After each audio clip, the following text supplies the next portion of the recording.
अस्सलामुअलैकुम। बहुत ही मज़ेदार, यूनिक और नए स्टाइल से ये वाला मसाला पुलाव एक दफ़ा बनाकर देखिए और कमाल आप ख़ुद देखेंगे। इतना मज़े का बना था और थोड़ा सा डिफरेंट तरीक़ा भी है पकाने का और इसका बहुत ही मुख्तलिफ ज़ायक़ा भी था। सब घर वालों को बहुत पसंद आया। आपने एक काम करना है, रेसिपी पसंद आए तो लाइक और चैनल को सब्सक्राइब करना तो बिल्कुल भी मत भूलिएगा। तो सबसे पहले हमने एक पतीले में जो है आधा किलो गोश्त लिया है। यहाँ पे मैंने कोशिश करें कि गोश्त जो है हड्डी वाला हो, क्योंकि हड्डी वाले ही गोश्त का पुलाव जो है बहुत ही मज़े का बनता है।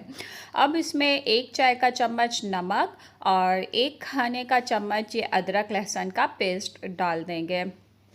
बस नमक और अदरक लहसुन ही डालेंगे और फिर 1.5 से 2 लीटर के करीब इसमें हमने पानी डाल देना है।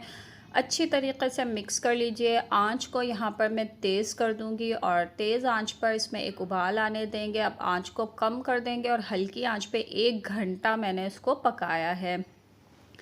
1 घंटा पकने के बाद ये देखिए इसके ऊपर कितनी चिकनाई आई हुई है। हमने कोई इसमें तेल का इस्तेमाल नहीं किया। ये सारी चिकनाई गोश्त की अपनी है, जो कि आपके पुलाव में एक चिकनापन भी लाएगा और इससे जो है पुलाव का फ्लेवर भी जो है ना बहुत ज़बरदस्त बनता है। गोश्त गल जाए तो आपने एक प्लेट में सारा गोश्त जो है निकाल लेना है और एक प्लेट में गोश्त निकाल के अलहदा रख लेंगे, क्योंकि गोश्त को हम फिर मसाले में फ्राई करेंगे और यखनी को जो है हमने अलहदा रख लेना है।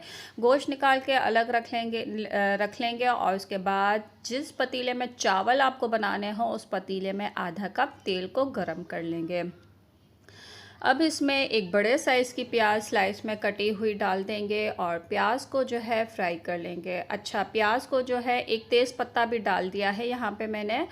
और प्याज को जो है हमने बिल्कुल भी सुनहरा फ्राई नहीं करना है। प्याज को सिर्फ इतना फ्राई करेंगे कि प्याज जो है हल्की सी नरम हो जाए, क्योंकि अगर प्याज का कलर चेंज हो गया ना तो पुलाव का कलर भी चेंज हो जाएगा। पुलाव हमें वाइट ही रखना है।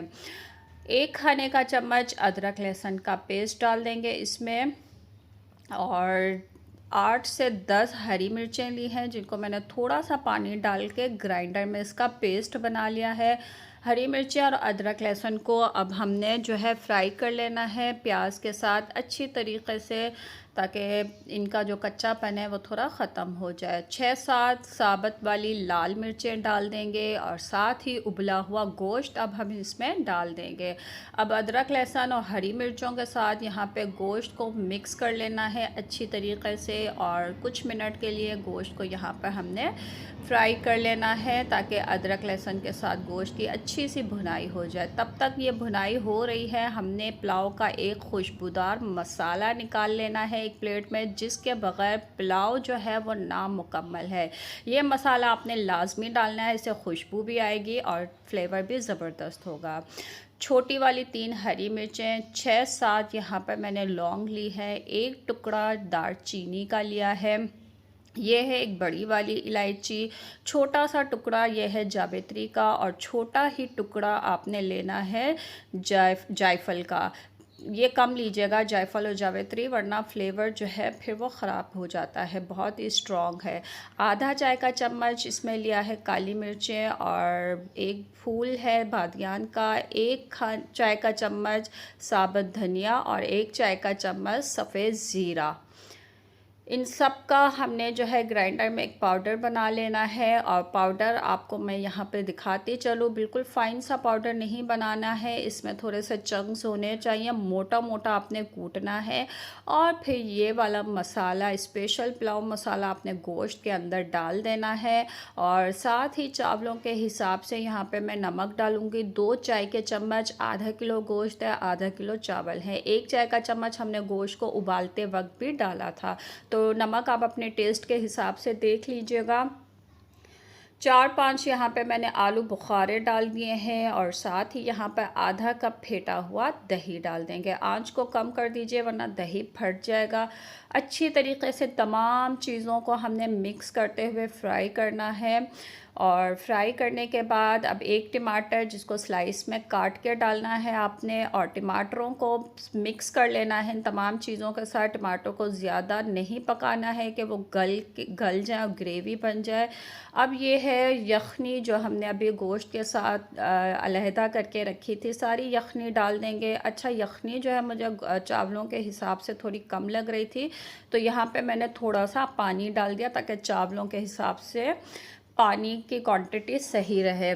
ढक के एक उबाल आने देंगे इसमें, और जैसे ही ये देखिए एक उबाल आ जाएगा तो आप टमाटर का लुक चेक कीजिए। हमने इसको मैश भी नहीं किया और ना ही इसको हमने ग्रेवी के साथ मिक्स किया, वरना टेस्ट जो है वो चेंज हो जाएगा। टमाटर आपने ऐसे ही रखने हैं। चावलों को हमने आधा घंटा पहले ही भिगो के रख दिया था, और अच्छी तरह धो के चावल को हमने इसके अंदर डाल देना है। सारी यखनी के साथ, मसालों के साथ चावल को अच्छी तरह मिक्स कर लेंगे, और फिर इसमें हमने कुछ पुदीने के पत्ते ऊपर से डाल देने हैं। और इसके साथ ही यहाँ पर मैंने लिया है एक बड़े साइज़ का आधा लीमू लिया है, वो हमने इसके ऊपर निचोड़ लेना है लीमू को, ताकि जो है इसका फ्लेवर जो है बहुत ही मज़े का आएगा। जैसे ही इसमें एक उबाल आ जाए, बबल्स बनने शुरू हो जाएं, तो 2-4 आपने लीमू के स्लाइसेस काट के ऊपर ढक देना है। आंच कम कर दीजिए और दम वाली आंच पे 15 से 20 मिनट हमने इसको दम दे देना है। जैसे ही दम हो जाएगा आप ढक्कन हटाएंगी, इसकी लुक चेक कीजिए पुलाव का, कितना डिफरेंट लग रहा है। और मज़े की बात है, खाने में भी ये बहुत ही मुख्तलिफ़ जायके का है। एक दफ़ा आपने ज़रूर बनाना है।